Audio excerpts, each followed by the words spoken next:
Tov yalla boker tov Beshem Hashem na'aseh v'natzliach. Zkut Baba Saleh. Aujourd'hui c'est l'Aïloula de Baba Saleh, Rabbi Yisrael Abu Khalsera. Ce soir on se rejoindra ici pour avec la musique et tout ce qu'il faut. Repas, un bon repas Bezrat Hashem, et on parlera en même temps de ce grand personnage illustre qui était Baba Saleh, Zecher Tzadik Kadosh Uvracha. Ceux qui n'ont pas encore allumé de bougie aujourd'hui, vous pouvez le faire. On est le jeudi 30 du mois de janvier et le Dalet du mois de Shvat, Lechaim Tovim ou le Shalom. On étudiera les lois Bezrat Hashem de Shabbat aujourd'hui. On était dans le Mouksé de Melarto Leissour, un travail avec l'ustensile qu'on ne pourrait pas faire, mais si j'ai besoin de la place ou de cet ustensile pour lui-même, j'aurai le droit de l'utiliser, comme on va l'expliquer maintenant. Un chiour, d'abord un grand Mazel Tov à Laurent. Okay. Daon. Oui, non, Daon. Laurent Daon, c'est mon beau-frère et il vient d'être grand-père pour la femme de sa vie. Voilà, il vient d'avoir un beau bébé pour Sarah et son mari. J'ai oublié le nom, c'est pas grave.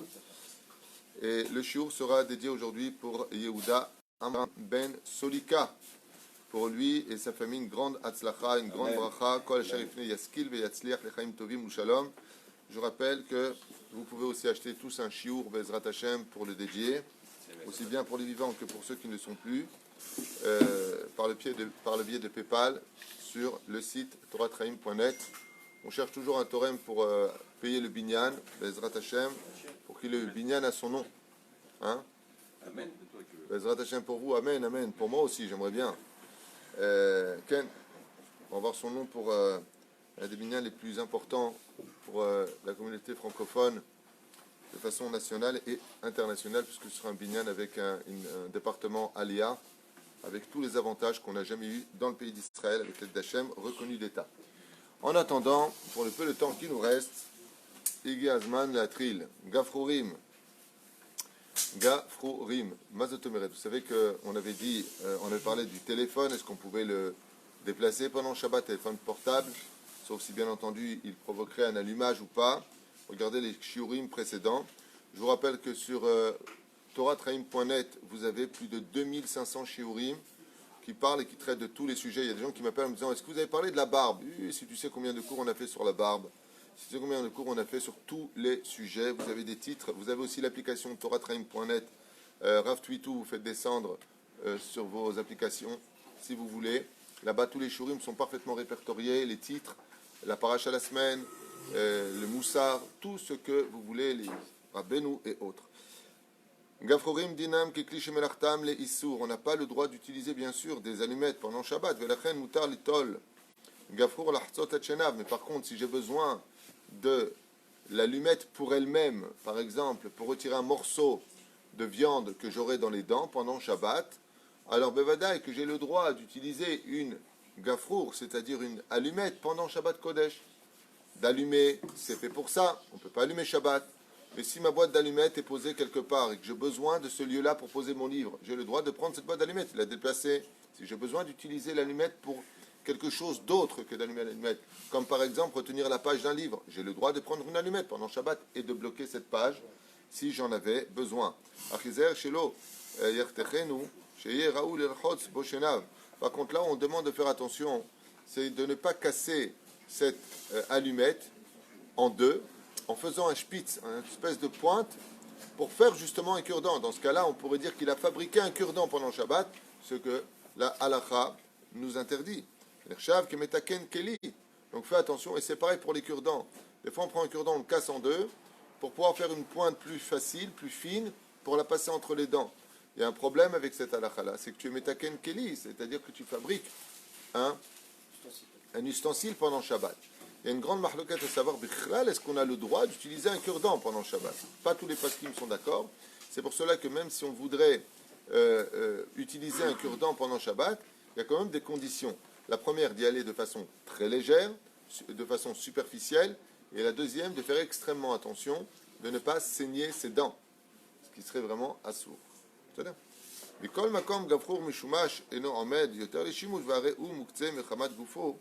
par contre, il y a une allumette qui, elle, est strictement interdite d'être déplacée. Ni pour les dents, ni pour autre chose. C'est celle qui a déjà été utilisée. Pourquoi? L'allumette, tant qu'il y a le petit bout rouge qui permet d'allumer, alors elle est encore Kelly. Elle est indigne d'ustensile puisqu'elle sert à allumer. Mais une fois que je l'ai allumée, elle devient stam, un petit bout de bois qui n'a pas de digne de Kelly. C'est-à-dire elle n'a plus un digne d'ustensile. Ce qui fait que si j'ai une allumette qui est déjà utilisée, donc le bout est noir, de par son pecham, son charbon, eh bien cette allumette-là n'a plus de digne de Kelly et je ne peux plus du tout l'utiliser. Et c'est bizarre parce que dans la tête des gens, ça ferait un peu le contraire.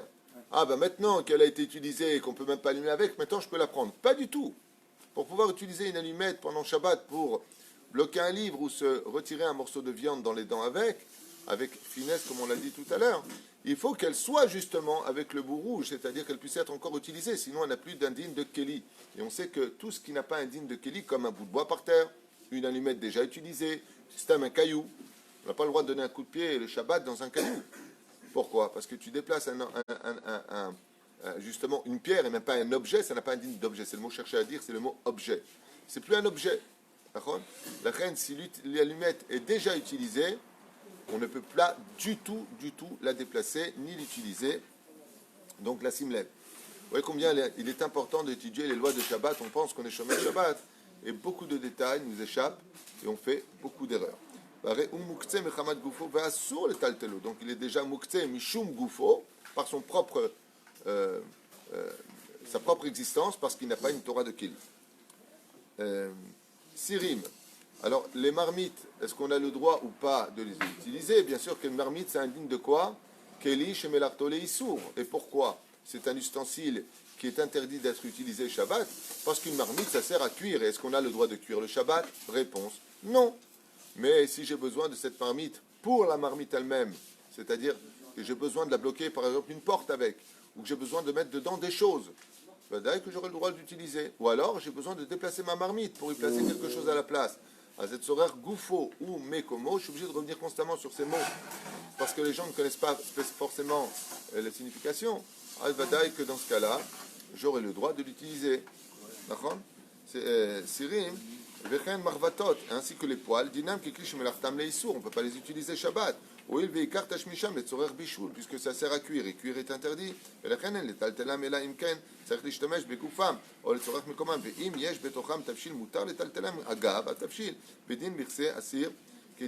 Donc s'il y a par contre quelque chose dedans, va dire que dans ce cas-là, j'aurai vite le droit de les utiliser. Quoi? Prendre une vide et par exemple prendre une qui est remplie et tout à fait. Donc j'ai besoin de plus grand. Donc ici, Ilan, Ayakar, il nous dit, j'ai un tagine qui est à ras-bord. Je n'ai pas envie de le déplacer comme ça, j'ai peur que ça se renverse. Est-ce que je peux prendre maintenant une autre tagine, marmite? Ouais, ben, tu sais, quand les mots ne montent pas, tu peux rester bloqué comme ça s'appelle un bug. Eh bien, tu peux tout à fait prendre, bien sûr, une autre marmite et puis renverser dedans, puisque j'ai besoin, goufo, de cette marmite. Donc oui, ce serait permis. Mais stam déplacer des marmites, vadaï que c'est interdit. Tavniot. Alors c'est quoi une tavniot? Vous savez, c'est les plateaux, en général, khatpami ou même en fer. Est-ce que j'ai le droit de les placer? Alors à quoi ça sert une tavnit? Ça sert à cuire des gâteaux, par exemple, dans le four. D'accord? Ou alors même des khatpami, les plateaux dans lesquels on va mettre des cuisses de poulet et autres. Okay? Des nam kesirim, c'est le même deal que le cire. C'est le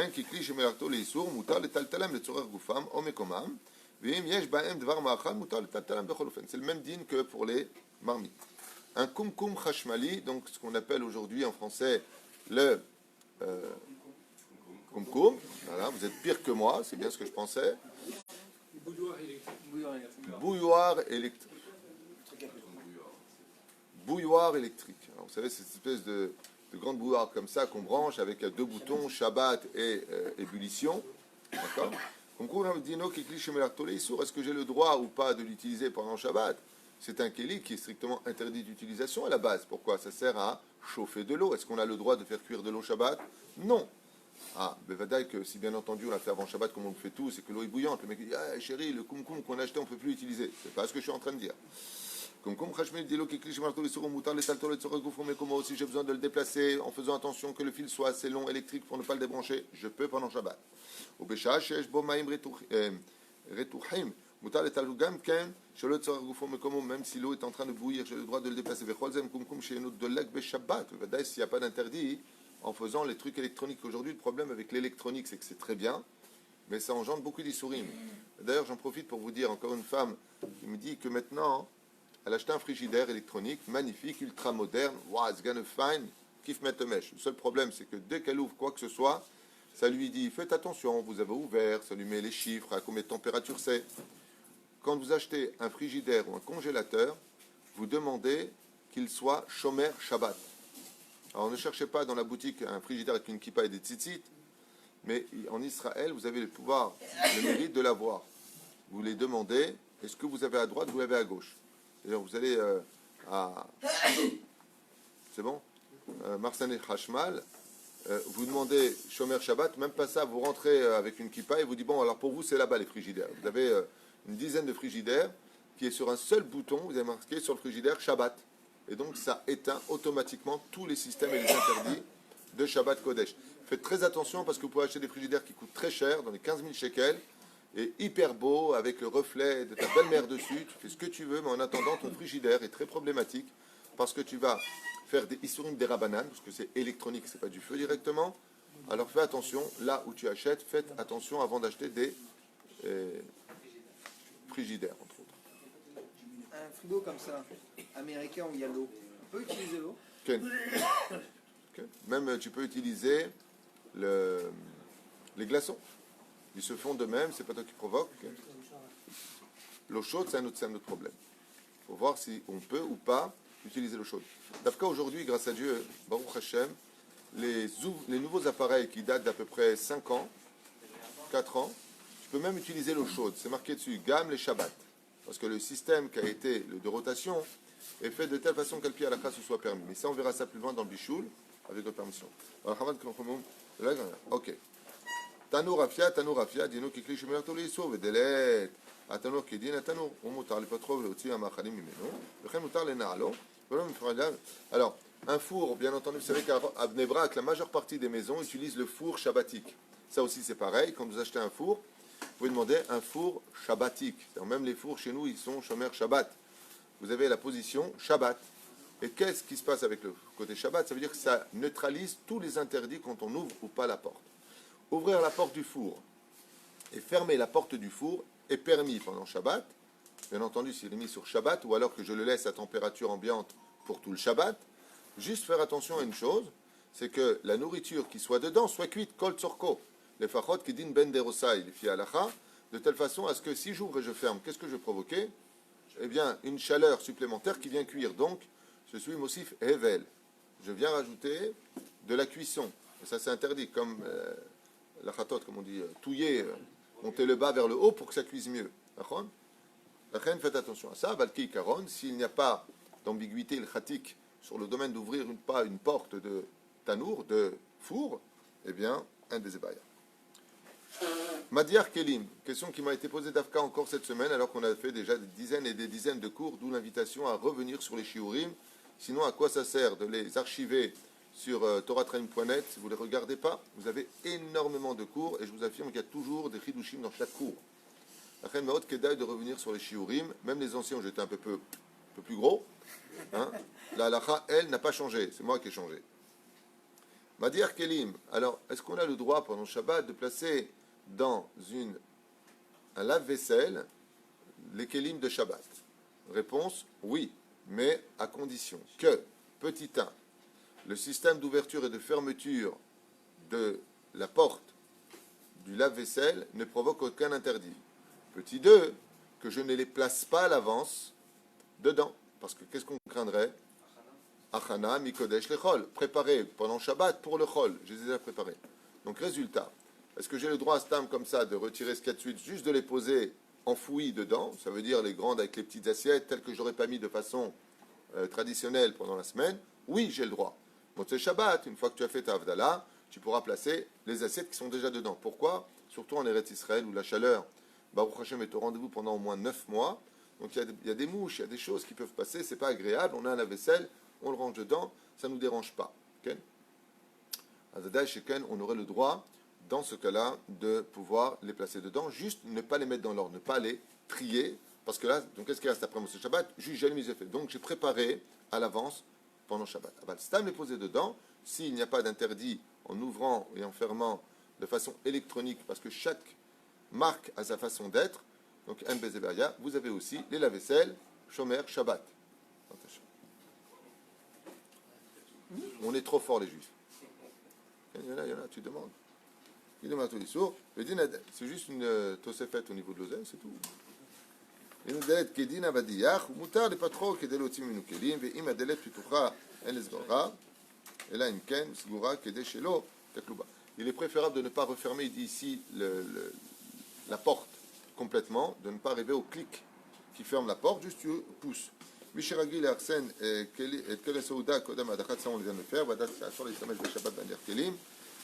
Mitria, avons-nous le droit d'utiliser un parapluie pendant Shabbat? Vadaï que c'est strictement interdit mikama sibot. D'abord mar'ataïn, parce que normalement on ne peut pas ouvrir un parapluie pendant Shabbat. À cause de quel issour? OL. On n'a pas le droit de fabriquer une tente pendant Shabbat. D'accord?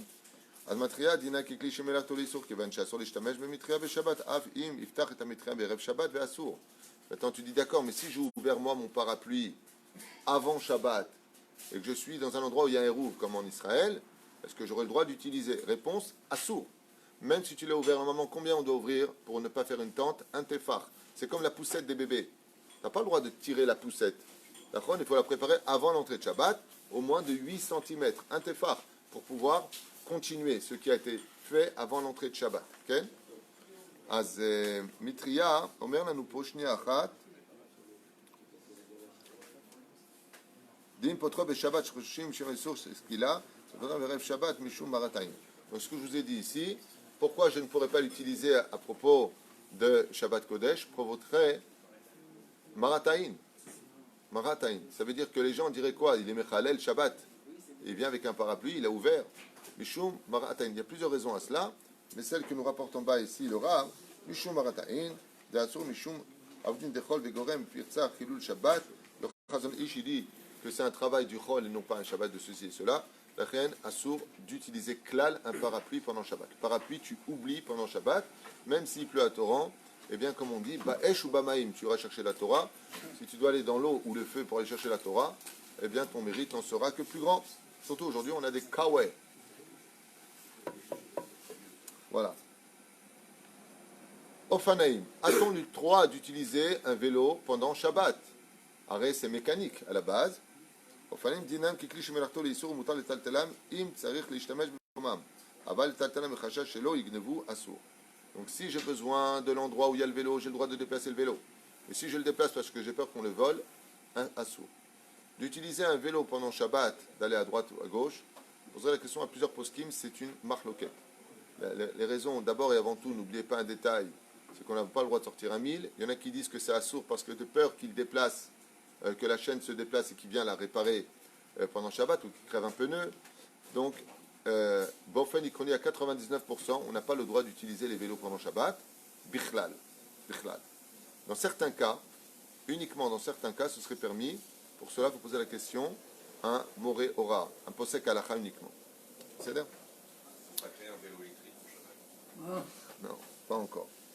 Enfin, il y a la dîme, les vélos des enfants. Les ילדים שיש להם 3 גלגלים qui ont 3 roues, מותר לילדים לרכוב עליהם בשבת. Ils ont le droit d'en faire pendant Shabbat, les vélos à 3 roues particulières. ומותר גם כן לילדים לטלטל להם כדין כלי שמלאכתו להיתר, ils n'ont aucun interdit, il n'y a pas de problème avec ça pendant Shabbat. Magav, ce que je vous conseille d'offrir à vos épouses pour leur anniversaire, avec le balai. Le magav, c'est le goumi. Magav, c'est le... Comment on dit en français le magav? La raclette. Est-ce qu'on a le droit, par exemple, du sucre s'est renversé, par exemple du jus de raisin sucré est renversé, est-ce que j'ai le droit d'utiliser un magav pendant Shabbat? La tova, ça dépend de comment est fait la matière. Il y a des matières qui sont éponges, il y a des matières qui sont dures. Celles qui sont dures sont utilisables, celles qui sont éponges ne sont pas utilisables. En général, qu'est-ce qu'on fait? On pose une serpillière dessus et on nettoie le sol, on enlève la saleté et on essore, donc c'est interdit, c'est un keli chez Melarto les Issour. Mais pendant Shabbat, si quelque chose s'est renversé, on a tout à fait le droit d'utiliser le magab, la raclette en français. Les gens me disent, je ne sais pas c'est quoi goumi, je ne sais pas ce que c'est. Il y a beaucoup de gens qui regardent les shiurim, grâce à Dieu.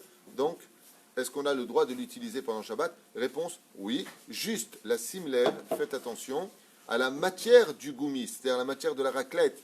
Est-ce que c'est une matière qui est sophègue ou pas? Est-ce qu'elle prend l'eau et si tu appuies dessus, elle absorbe ou elle la rejette?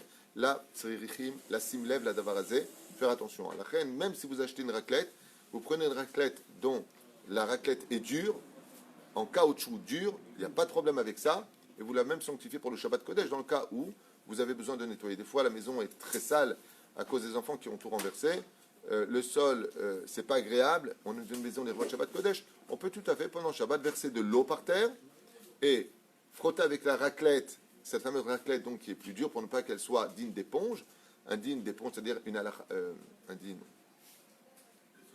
Il y a des mots qui ne se traduisent pas, prenez l'hébreu, digne d'éponge, voilà, donc une éponge.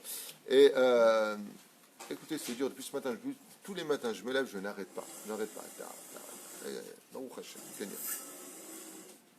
Et donc, si, Bezrat Hashem, je veux nettoyer cette tache qui est par terre, eh bien, je verse de l'eau, et avec la raclette, je nettoie. Mais qu'est-ce que je fais de l'eau? C'est très simple. Eh bien, vous prenez la pelle et vous poussez avec la raclette l'eau sale à l'intérieur que vous mettez dans l'évier, il n'y a aucun problème. Une fois que c'est pratiquement sec, vous pouvez prendre une serviette sèche et en même temps nettoyer derrière à la condition où il n'y a pas assez d'eau pour pouvoir essorer. C'est à peine humide, dans ce cas-là, ce serait permis. Et tout le monde sera content au lieu de crier « Ouais, t'as tout fait tomber, t'as tout sali, connais la halachot de Shabbat, tu verras que tout est un kiff et que tu ferais mieux d'apprendre les lois au lieu de perdre ton temps à crier sur les autres. » Mafteach mechonit, la clé de la voiture, a-t-on le droit de l'utiliser pendant Shabbat? Mafteach mechonit va d'acheter l'eau. À quoi ça sert une clé de voiture? Et non pas se nettoyer les oreilles. Ve'im yo'ad rak la'afil et manoa, are umukze kidin, kelish me'arto le'isur, ve'asor le'taltolo be'Shabbat, ve'im lo le'tzorech gufo mekomo, aval im efshar liftoch bo, gam ken et adelet, המכונית ללא הדלקת שום מנורה מותר. Alors, une clé de voiture, c'est une grande question que les gens posent. Vite, ils enlèvent la clé de voiture. Pourquoi? Parce qu'elle est mouktsé, elle sert à démarrer la voiture. Oui, d'accord, mais si j'ai besoin de l'endroit, ou si j'ai besoin de prendre mon trousseau de clés, où il y a la clé de voiture dessus pour ouvrir autre chose, ou même d'utiliser la clé de la voiture pour ouvrir une autre porte qui me suffirait à ouvrir. Pendant Shabbat, réponse, moutard. Pourquoi? La reine, une clé de voiture est interdite pour elle-même d'utilisation pour démarrer la voiture. Mais si, par exemple, j'ai ma clé de trousseau, que j'ai besoin d'ouvrir l'armoire, ok, et qu'avec ce trousseau, il y a la clé de voiture, je peux l'utiliser. Hein?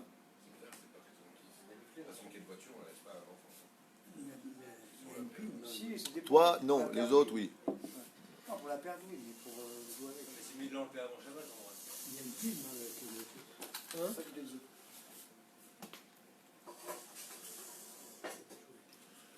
Bien entendu, il dit donc tout de suite après, il est préférable de retirer la clé de voiture du trousseau, mais si on ne l'a pas fait, moutar l'ishtamesh dans le trousseau. Donc c'est n'alacha, ve'im shachak leotziam rachal et taltem et atzror. On a le droit donc de déplacer son trousseau, préférable de le retirer avant l'entrée de Shabbat, ce que je vous dis, donc il a oublié, moutar. On s'arrêtera là pour les halachot. Baruch Adonai leolam, amen, amen. Voilà. Bezrat Hashem, qu'on n'entende que de bonnes nouvelles pour vous tous. Beshem Hashem, la Seven Asliach, ceux qui peuvent aider pour le 10, Tavo, Alechem Bracha, on a vraiment besoin d'être soutenus.